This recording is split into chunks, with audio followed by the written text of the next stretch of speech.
The same moral system that condemns pride as the deadliest sin worships a God defined entirely by his pride, and has never explained that contradiction. That is not a rhetorical provocation.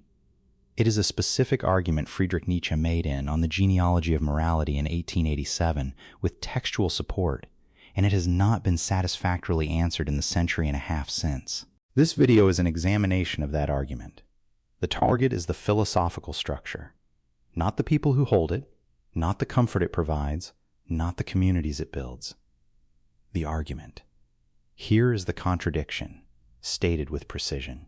The Judeo-Christian moral framework, particularly as it developed through Paul and Augustine and the institutional church, commands specific virtues of its human followers: humility, meekness, the subordination of self-will to divine will, the condemnation of pride as the root of all sin, the instruction to turn the other cheek, to suffer without retaliation, to regard self-assertion as the fundamental human failure.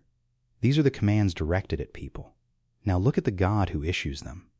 The God of the same texts is defined by attributes that would be called sins in any human being by the same moral system. He demands exclusive worship and responds to competition with described rage. He takes pride in his chosen people and in his own works. He acts with sovereign self-assertion, doing what he wills, answering to no one, declaring his own authority as the final ground of every moral judgment. Nietzsche's observation: you have built a moral system that condemns in human beings precisely the qualities that define the deity at the center of the system. And you have never explained why those qualities are virtues at one level of existence and sins at another. The textual evidence. Because this is not a straw man. The Bible does not quietly imply divine pride. It states it directly, in multiple places, across both testaments. I am the Lord your God. You shall have no other gods before me. The demand for exclusive worship is not a humble request.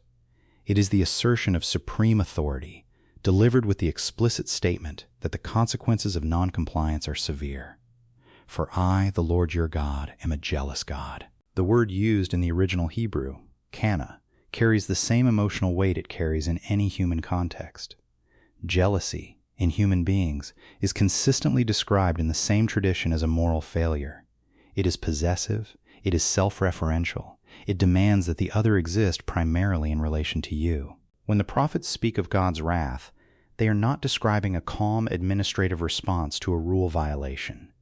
They are describing rage, consuming, absolute, expressed in the destruction of cities and the death of populations. None of these qualities, jealousy, wrath, the demand for exclusive devotion, sovereign self-assertion, are virtues in the human moral framework the same texts construct. They are presented as understandable, as just, as righteous specifically when expressed by the divine authority that condemns them elsewhere. Nietzsche's point: the contradiction is in the text. It is not imposed on the text from outside. Why this was not accidental? Nietzsche's genealogical argument. Nietzsche did not believe the contradiction was a logical error that careful theologians had failed to notice. He believed it was structural, that the system required it. His argument in the genealogy runs like this. The moral framework he called slave morality, which he traced through the specific history of how the values of the powerless became dominant in Western culture, needed to accomplish two things simultaneously that are in genuine tension.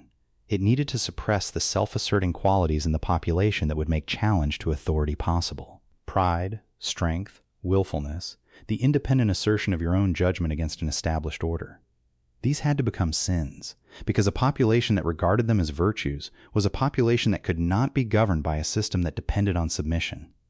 And it needed to preserve and concentrate those same qualities in the authority at the center of the system. Because an authority that did not assert itself absolutely, that was humble, meek, willing to turn the other cheek, would not function as an authority. Authority requires the very qualities it is condemning in its subjects. The contradiction is not a bug. Nietzsche argued it is a feature. A moral system that successfully gets the governed to regard self-assertion as sin, while the governing authority exercises it without limit, has accomplished something remarkable. It has built compliance into the moral framework itself.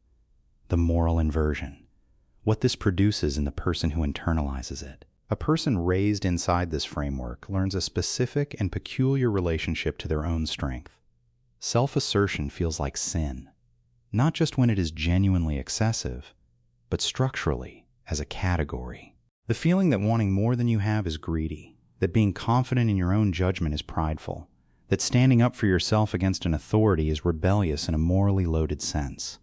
And simultaneously, without contradiction being noticed, the person is taught to revere and defer to the self-assertion of authority, God's absolute will, the church's unquestioned authority, the parent or employer or institution that channels divine backing to its own demands.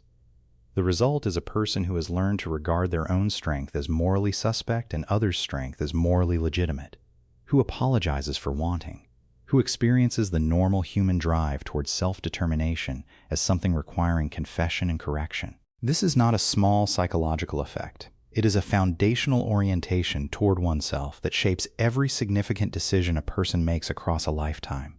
Here is the midpoint question, and the strongest counterargument deserves to be heard. The most serious theological response to Nietzsche is not a dismissal. It is a distinction. The qualities that appear contradictory, the argument goes, are not the same qualities at different levels. Divine wrath is not human anger scaled up. Divine jealousy is not human possessiveness transposed onto the infinite. These are analogical terms.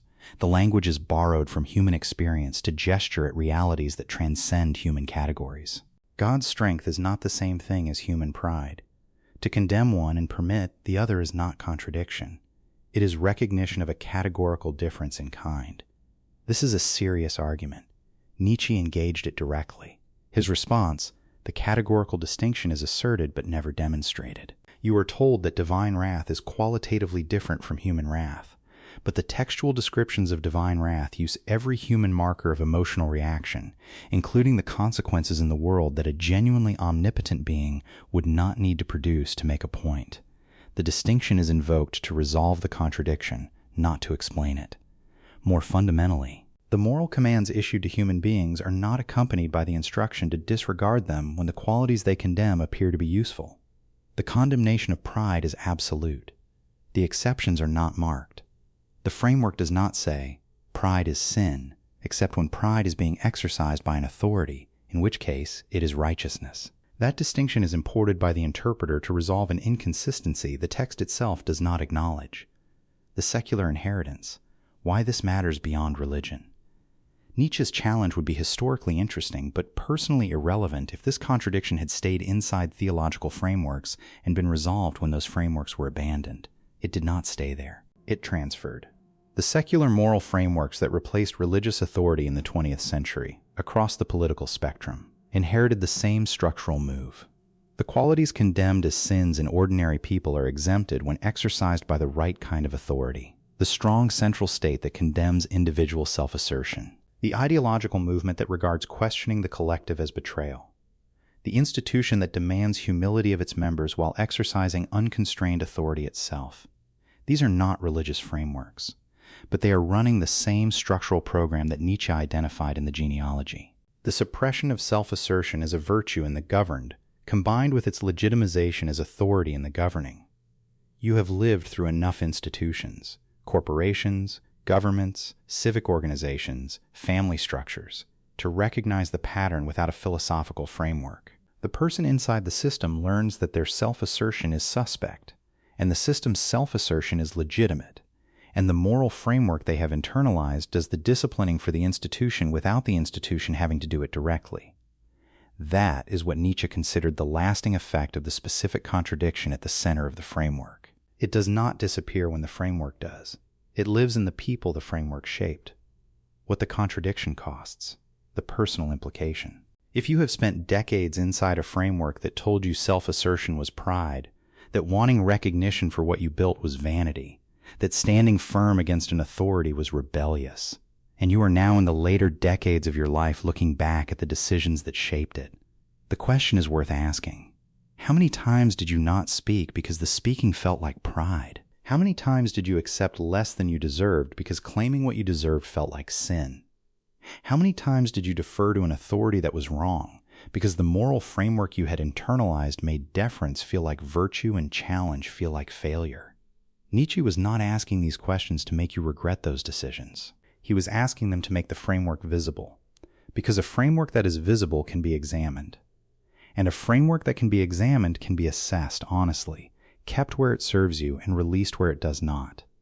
The contradiction he found is not a reason to reject everything the framework contains. It is a reason to stop assuming the framework is internally consistent and therefore beyond examination. It is not beyond examination. Nothing that shapes a human life should be. Tell me where I'm wrong.